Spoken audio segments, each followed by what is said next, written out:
All right, welcome to the Reimagine You Lab podcast. I am your host, Michelle Gines. Thank you and welcome to this week's episode. I am here with the Maurese Jenkins, who is the CEO of Strategic Equity Consultants. He has over 30 years of experience. This man is D'd up. And when I say D'd up, I mean he's got his bachelor's degree, his master's degree, his PhD. He has been in corporate America. He's worked for big names like Nike, Delta, before starting his own consulting firm. Maurice is a dynamic leader, is an amazing young man, retired at the age of 55 years old. Maurice, welcome to the lab. Thank you for being here. Absolutely. Thank you so much for having me. How are you today? I am doing amazing. You know, we do amazing. You have to be doing amazing to even be in the lab. So, you know how it is in here. Thank you for being here. Welcome, welcome, welcome, welcome. We are dealing with and talking about change. And I love the fact that you've been doing some changing. You've been doing some changing. What's it feel like? What's Yes, it feel like, ma'am. Yes, Maurice? ma'am. You know what? It's extraordinary, I will say. And it's interesting because I meet dynamic people like you who have vision, and all I want to do is be a part of that vision. To help, to guide, to lead, to learn. That's my calling, and I'm just proud of the opportunity to spend some time with you in your lab. Well, thank you. I'm glad. You know what? It's a good time. This is a good time to be on the planet Earth, right? First of all, I mean, there's always some things going on, and I tell people all the time that change is just a choice. When you decide that you want to do something different, and here we just want to make people or help people understand that they get to decide, they get to reimagine their lives. And so when we're having these conversations, even before we jumped on here, I always like to explore. I tell people when we come into the lab, this is like we get to experiment with things, right? And so, Mhm. Maurice, when you were thinking about retirement, said in introducing you today that you retired at 55, and so I know that you started a firm with your siblings. But before we jump into making the decision to start the firm with your siblings at 55, what made you even decide at 55 years old? Most people say it's time to retire at 65. And then even Social Security is saying, hey, you don't might want to keep on working till you're 71 because your Social Security check will be a little bit more if you wait until you're 71. Right. Hey, you said, you know what? Social Security, I don't care what y'all saying. 55 is my number. So when you were thinking about that, kind of walk us through that process. What was that like? What were you thinking? What was in your mind? Michelle, to be honest with you, Mm-hmm. it started about 30 years ago, Okay. when 37 to be exact. I thought about not the aspect of retiring, but the aspect of doing something that I love so much that I would do it for free. Okay. That's honesty. Okay. Yeah. Brutal honesty. I didn't think about the retirement aspect. What I thought about was preparing myself for something that I want to do that I don't get paid for. And Mm-hmm. so from that aspect is when I started. I got my undergraduate, and I remember being in college saying, "Oh, I'm not smart enough to get my master's degree." And I had a buddy standing next to me like, "Yeah, you are." So I got the master's, and then when I got after I got the master's, I was like, "Well, I want to teach. I love to teach. I would teach for free." I started working for a junior college, in Angelina College in Tennessee, in Texas. Mm-hmm. Never will forget it. I worked for Angelina College in Texas as I was working my retail job. Mm-hmm. Prior to Nike, I was a general manager of VF Factory Outlet. I never will forget this. And this lady's like, you want to work for Nike. You can make a lot of money.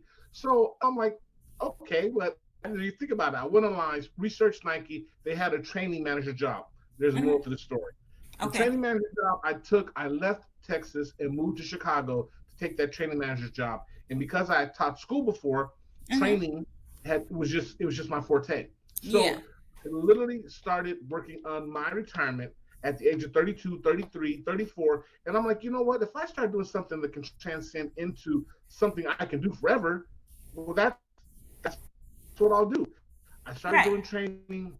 Next thing I know, I started teaching for the University of Phoenix. As I did that, Michelle, listen, I said, you know what? If I'm teaching for the school, they were like, well, if you teach for the school, you can get your PhD at a discount. I'm like, oh, that sounds like a good idea. So I got my master's from there, I got my PhD from there, didn't get the discount. It's another story. And so as I started teaching, I started preparing myself for the future, getting the master's, getting the PhD, then started getting those real life experiences. So when the time came, I left Nike and went to work for Delta Airlines. Well, that was around the world. So then I started thinking, you know what? If I find other people around the world that are just like me, they're doing just the things I want to do, Yeah. talk to them, get to know them. You know what? One thing led to another, Michelle. I only wanted to work for Delta for 10 years. 15 years later, an opportunity came, the package came. They're like, with your age or your time of service, you can retire. And in my mind, it clicked. It's like, you know what? That's what I've been preparing myself for all this time. All The this opportunity time. came and like, you know what? And my sister, my oldest sister, got her PhD from Loyola. I'm like, you know what? She is really intelligent. Why don't I talk to her? And my other sister just retired from the military after 30 years. I got my siblings and they're like, why would we make other people money when we can make our own money doing something we absolutely love? And that's how it, now I don't want to leave out the underlining thing was God. Yeah. I listened, Yeah. I That's a prayed, big piece of it. listen, I prayed and I talked to God and God's like, Maurice, this is where you should move. This is your direction. And I'm like, I'm gonna listen. I'm gonna be Yeah. obedient. I'm gonna listen. And that long story, I apologize, is how I really came to retire at 55 because my siblings were like, you know what, Maurice, we could do this for ourselves, do what we love, and make it happen. Then look, I get an opportunity like you working in the lab, full Yeah. circle. Full circle. Listen, you know what? I believe just like you do. Number one, and you said that how you started that talking 30 years ago. And whatever you say, I believe that if you can conceive it in your head, believe it in your heart, you will receive it in your hands. And sometimes you don't know how it's going to work out. The process, the path might be different, and it's never linear. It's not exactly a straight line from here to there. It has some deviations and the directions and stuff you don't necessarily know, but it'll happen. And if you believe God, it'll work. It'll You work know what? out. You are absolutely correct. And I tell you, when I turned 30, I think 30 was my pivotal year. When I had my 30th birthday, some people it's the golden 50. When I turned 30 years old, I had a mantra. And my mantra is this: if you're gonna pray, don't worry. And if you're gonna Yep. worry, don't pray. Yeah. And with that belief is how I went forward.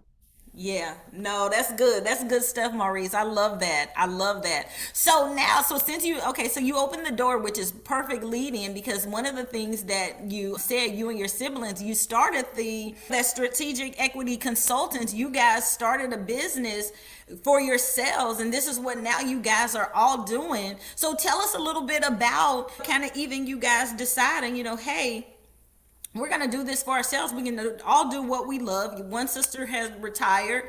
You've retired. You guys have built this together. Kind of how'd you guys pull that together and decide and are now doing this collectively? How'd you guys pull that together? It's absolutely a What great was that question. like? And working with your siblings, what is that like? Absolutely great question. My siblings, and people all know that I'm very close to my siblings. Yeah. Everyone knows that I'm the youngest. Everyone knows how close we are. It's actually my oldest sister, Dr. Anderson. You remind me of her a lot. Force to be reckoned Really? with. She is so intelligent. She's so focused and so committed to changing the lives of students. She's a principal, and her Okay. goal is to change the lives of students. So with that passion of changing lives for students, because principals make good money, but they Yeah. literally have to do it for the love of the children. Right. Literally, the ones that are doing it for the right thing are doing it for the love of the children. So I think with her passion of doing it, and when I say it, I mean doing her work, her job. The tenure she's had in different schools, working in Colorado, working in Kentucky, working in Illinois, now where she resides. Her whole goal is to do it for the children, that Yeah. love of the children. My other sister has been in the military 30 years, retired, and then got a job at the VA, but her goal was living the life a a military veteran person, knowing that after you come out of the military, there's a lot of benefits that you don't know about. She started working in the benefits center, helping veterans to get their Access. Yeah. well, not only access, but also when it comes to disability, there's certain elements of disability that they have to prove to get that percentage of disability. Because if you can get up to Okay. 100% or whatever the goal is, and I don't want to be held the intricate pieces of it because she knows Mm-hmm. when we're about to leave. But the way she explained it to me, getting those benefits is so important that you have a lot of work you have to do. So her thing was, you know what? I'm passionate about helping veterans get their benefits that they Okay. deserve. Okay. Me working in DEI, I've been in DEI. My mother started a nonprofit, drug-free, gang-free youth group in the 70s. I've been Okay. the executive director of that nonprofit organization for such a period of time that my passion was interculturally knowing, understanding people. With Okay. those three passions, for the love of the kids, for the love of helping people get the benefits they deserve that they worked hard for as a veteran in the United States military, Yeah. me working with people, that combination of let's do what we love, let's help people along the way as we do what we love, whether we get paid or not, because listen, compensation is going to be there. But whether you get paid or not, do it something you love. When you get paid, you don't care about the payment piece, you care about the help piece. Right. Everything comes full circle. And that's how we Okay. decided to Okay. open up our own. And then we had to name it. How do we name it? And Yeah. all three of us came together with, well, my other sister's like, this is about strategy. Anything Mm-hmm. you do, if it's going to work, Mm-hmm. it's going to be strategy, right? Yeah. And so that's my middle sister, Renita. It's going to be about strategy. My older sister, you know what? I really believe in racial equity. I believe in equity, and it's not equal giving, it's equal sacrifice. Mm-hmm. And then me with the whole people part, that's how we came up with our name, Strategic Equity Consultants, because we want to strategically and equitably help people consult, give guidance, and that's full And that's circle what how you we. do. Nice. Nice. Nice. Well, I like the fact that you guys kind of work, that you are able to equitably, like with what your skill sets, what you bring to the table, how it all is infused together, and it works. And that's good. I like that dynamic. Maurice, before we started the segment, I was like, okay, I got to hurry up and start the hit the record button, because you said something that I thought was powerful, and I want to kind of dive into it so that we don't miss it. But you said, hey, we got to break fear by force. And I was like, oh, Maurice, I got to lean in a little bit on this. So I want you to kind of tell me when you said that. I know you said it, and you were talking about a paradigm shift, and I think it's important, because when people are listening to this podcast, my whole thing is I want you to get something. I want you to get good tips and good tools that you can take and practically apply to your everyday life. When you listening, I want you to take something with you when you go. So I want you to just kind of share some insights around that statement, that mantra, kind of what you, when you're saying that, tell the people what you mean when you say that. Absolutely. I have a very, very good friend, it's a chaplain of mine, and we were talking about people changing their lives. Yes. Just right in line with your theme of your podcast. Change. Change is something that you have to do, and you said it, Michelle, which is ironic how clear and concise and precise you are with your thought process. You said it's a choice. This is a choice. People have to choose when they're ready. And when you say, excuse me, when you're ready for what? Ready for whatever. I can be ready to go to the store, ready to change my life, ready to retire. It's about choice. My word, and I call that the word of the day. It was break fear by force. Change your mind is all you need to do. Yeah. Change Yeah. your mind. It's all you need to do. And I tell you, it's true. When I say it's true, it's because I don't want people to think that I just made this up on one of those whims. When I was 4 years old, my mother would see these men with their suits on, and she would say, Maurice, go shake that man's hand. We would be at church. She'd say, go shake that man's hand. Go shake that man's hand. And I'm thinking to myself, why do you have me shaking these men's hands? Because one, I don't know. I'm 4 years old. Why am I shaking these men's hands? My mother said, let me tell you something. The most dynamic thing you can do is choose to be a leader. You have Yeah. to choose to be a leader because as Yeah. leaders and as followers, what are you going to choose? It's your choice. Now, whatever you want to do, I'm behind you 100%, but I need you to make that choice. I said, Mom, I choose to be a leader. She said, well, if you choose to be a leader, go shake that man's hand. I want to shake that man's hand. Didn't realize that he was one of the mayors, one of the first black mayors. I didn't realize that I was shaking, MC Williams, our reverend in our church, I was shaking his hand, a gentleman that walked with Dr. King. I didn't know, right? Yeah. So a lot of Yeah. these men that I met, I had no idea who they were. I knew they had their suits on. I knew what professionalism looked like. And I was like, I chose to be a leader and I'm going to guide myself. I'm going to make the choice. I'm going to meet these people. So at 4 years old is when I decided, bring that to today. We started this conversation with it's a choice. You have to choose to change. And I want anyone to hear this podcast to understand you can do it.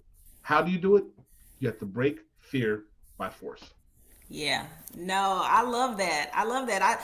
You know what? And it's so important. It's so important. Yeah, Maurice, you listen, I don't even have to say anything additional. I think you have said it all. Listen, and you have been shaking men's hands ever since. If you Yes, started at ma'am. 4, you've been doing it ever since. And I've met some it phenomenal has people. served you well ever since.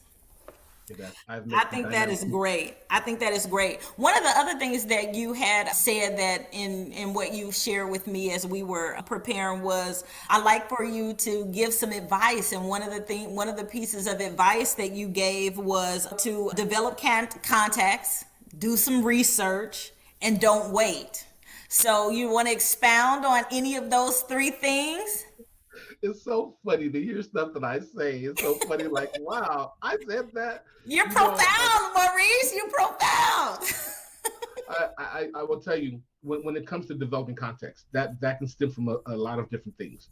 Obviously, I've done a lot of research in my life, and really, I always relate everything to my childhood. My Yeah. sister, who graduated out the 11th grade and went to George Peabody College for Teachers, which turned into Vanderbilt, right? Yes. She used to study so hard. I remember my dad coming in the house. He's like, "Baby, it's 11:30. Turn the light out. You're doing it too much." And I'm thinking to myself, because she's 6 years older or 5 years older than me, and I'm thinking to myself, what is she doing? Then I understood she was doing context. She was getting that research. She was putting the time in to find out what's interesting about what I'm learning, what's not interesting, what can I use, what can I throw away. That's the context piece. You have to put it in proper order of what's important to you, and that's the research, right? Because when you Yeah. research, you have to research the good, the bad, the time frame of it all, the newness, the oldness. You have to research everything, right? When I was Yep. doing a lot of schoolwork, it came to research, it came to context. The development piece, you have to bring people around you, life coaches, a sponsor, a mentor, and a coach that not necessarily look like you, act like you, react like you. You need to bring these people around you that are going places, doing the things that you want to do. So I always tell people, I give them this advice to students I see in school. What do you want to do? Oh, I want to be a veterinarian. My daughter, I want to be a veterinarian. How many veterinarians do you know? Well, I don't know any. Do the context, get the research, go meet some. It's not hard. I'm sure if you went on LinkedIn and send an email to a veterinarian, hi, I'm thinking about going to veterinarian school. What are some of the things I need to do? I'm positive 3 out of 5 of them will respond back to you. That's the research piece because they're Yeah. going to tell you what you need to do, where you need to go, what you don't need to do. They're going to meet you and give you the context that you need. They're going to develop you into the role that you want to go to. That's the main thing. Do the reverse. Meet some people, find out what they do, how they do it, and find out, is this really what I want to do? Before I waste 8 years in med school and then get there and go, I think I want to be a writer. Why don't you meet some people first that are actually doing it? That's Right. bringing people around you, right? That can literally guide you, shape you, mold you, give you that development you need, but it's a choice. Everybody's not going to put the work in, right? Right. It, you're absolutely right. Absolutely right. No, Maurice, this has been amazing. I hate that we done hit our time segment so quickly. We're gonna have to do this again, but I thank you so much for joining me this morning. It has been my pleasure. My pleasure, Maurese Jenkins, who is the CEO of Strategic Equity Consultants. Thank you for spending time with me today. This has been the Reimagine You Lab podcast with your scientist, your reimagined scientist, Michelle Gines. Thank you for joining us. Make sure you tune in for the next episode. which will be, I don't know who it's going to be just yet. You make sure that you tune in, make sure you subscribe, and we look forward to seeing you here next week. It has been a pleasure. I'll see you next week. Bye for now. Bye, folks.